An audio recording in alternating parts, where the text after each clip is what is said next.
జ్యోతిషాస్త్రీత్యా ద్వాదశ రాశిలో 7వ రాశి అయినటువంటి తులారాశి మిత్రులారా, మీరు చిత్తా నక్షత్రం 3, 4 పాదములు, స్వాతి నక్షత్రం 1, 2, 3, 4 పాదములు, విశాఖ నక్షత్రం 1, 2, 3 పాదాలకు జన్మించిన మీరు తులారాశి వారిగా పరిగణించబడుతున్నారు. ఇక్కడ తులారాశి వారికి మళ్ళీ చెప్తున్నాను, ఏమండి తులారాశి వాళ్ళు అదృష్టవంతులు కాదేమో, ఎప్పుడు కష్టపడుతూనే ఉండాలేమో, ఇలాంటి క్వశ్చన్స్ అంతా నాకు అడుగుతున్నారు. ఎవరండి చెప్పారు మీకు? ఈ 12 రాశుల్లోనూ ఏ గ్రహాలకి ఎవరి మీద పార్షియాలిటీ ఉండదండి. అందరినీ అన్ని రకాలుగా చూస్తారు. ఏ సమయంలో ఏ దీంట్లో చేయాలో ఆ సమయంలో ఉంటుంది. ఇప్పుడు మనం ఉదయం ఉంటున్నాం, నిద్రలేస్తాం, ఛాయ్ తాగుతాం, టిఫిన్ చేస్తాం, మధ్యాహ్నం భోజనం చేస్తాం, రాత్రి డిన్నర్ చేస్తాం, పడుకుంటాం. ఇవన్నీ ఎవరైనా మనకు నేర్పించారా? ఇవన్నీ దినచర్య ఎలా జరుగుతుందో ఈ గ్రహాలు కూడా ఇలాగే చర్యలు మారుతూ వస్తుంటారు. కానీ ఒక గ్రహం మీద ప్రేమ ఎక్కువ, ఒక గ్రహం మీద తక్కువ అనేది ఆ అపోహ పక్కన తులారాశికి ఆ అపోహ ఎక్కువ ఉంది. నాకు ఈ మధ్య కాల్స్ అవే ఎక్కువ వస్తున్నాయి. వేరే వేరే వీడియోస్ చూసి డౌట్ తో అడుగుతున్నారు. మీరు ఇన్ని చూడడం వల్లే మీ యొక్క మైండ్ అంతా కూడా ఖరాబ్ అవుతుంది. కాబట్టి దృష్టిలో పెట్టుకోండి. 29వ తారీఖు వరకు శుక్రుడు వృషభ రాశిలో ప్రవేశించడం, రాహు ఈ నెల మొత్తం 5వ ఇంట్లో ఉంటాడు. పంచమంలో రాహు, షష్టమంలో శని,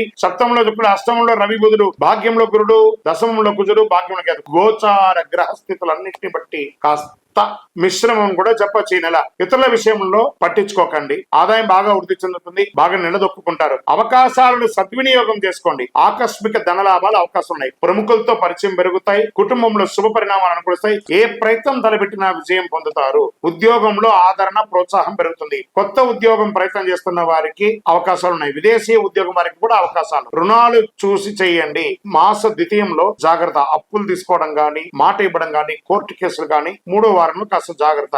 బెట్టింగ్స్, ఇల్లీగల్ పనులు, పరస్త్రీ వ్యామోహం, పరపురుష వ్యామోహం, ఇవన్నీ కూడా కొంచెం జాగ్రత్త పడాల్సినటువంటి అధికారులతో బాధ్యతలుగా నిర్వర్తించేటప్పుడు ఉద్యోగంలో ఇది వచ్చి మాస ద్వితీయంలో ఉన్నటువంటిది. ఉద్యోగంలో జాగ్రత్తగా ఉండాలి. వృత్తి వ్యాపారులు పురోగతి చెందుతారు. క్రయ విక్రయాలన్నీ వ్యాపారస్తులకి మిశ్రమం అని చెప్పొచ్చు. ఒక్కొక్కసారి అమ్మకాలు ఆకస్మికంగా వచ్చేస్తుంది. పార్ట్నర్షిప్ ఉంది చూసారా, వాళ్ళకి కూడా మంచిది అని కూడా చెప్పొచ్చు. భార్య భర్తల మధ్య మిశ్రమంగా ఉంది. కాస్త కూర్చొని మాట్లాడుకుని ఇది చేసుకోండి. నిరుద్యోగులకి ఒక నెల వెయిట్ చేయండి, మంచి ఆఫర్స్ వస్తున్నాయి. పోటీ పరీక్షలు రాసే వాళ్ళు బాగా చదవాలి, శ్రద్ధ పెట్టి చదవాలి. విదేశాల్లో ఉద్యోగంలో ఉన్న వాళ్ళు లేదా చదువుకొని ఉద్యోగం చేసే వాళ్ళకి గెట్ రెడీ. అతి త్వరలో మీకు మంచి శుభవార్త వింటారు. మాస ద్వితీయంలో చిన్న చిన్న ఇబ్బందులు, మీపై దూషణ చేసే అవకాశాలు ఉంటాయి. పర్మిషన్స్ లేట్ అయ్యే అవకాశం ఉంటాయి. విలువైన వస్తువులు మిస్ప్లేస్ అయ్యే అవకాశం ఉన్నాయి. శత్రువులు కొంచెం యాక్టివేట్ అయ్యే అవకాశం ఉన్నాయి. అధిక ప్రయాణాలు చేయకండి. వాహనం నడిపేటప్పుడు జాగ్రత్త. బంధుమిత్రులతో మాట పట్టింపు జాగ్రత్త.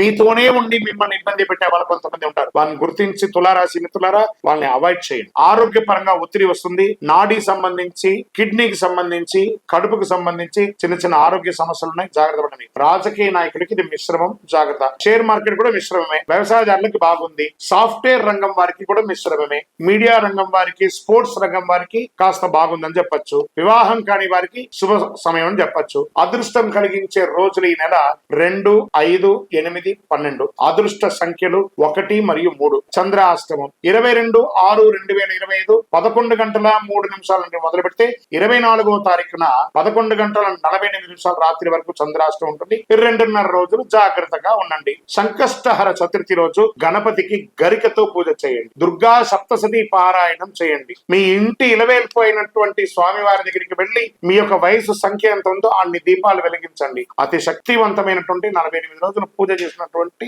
కరుంగాలి మాలను ధరించండి. ఆరోగ్యంగా, ఐశ్వర్యంగా, సంపన్నంగా, విజయంగా ఉండండి.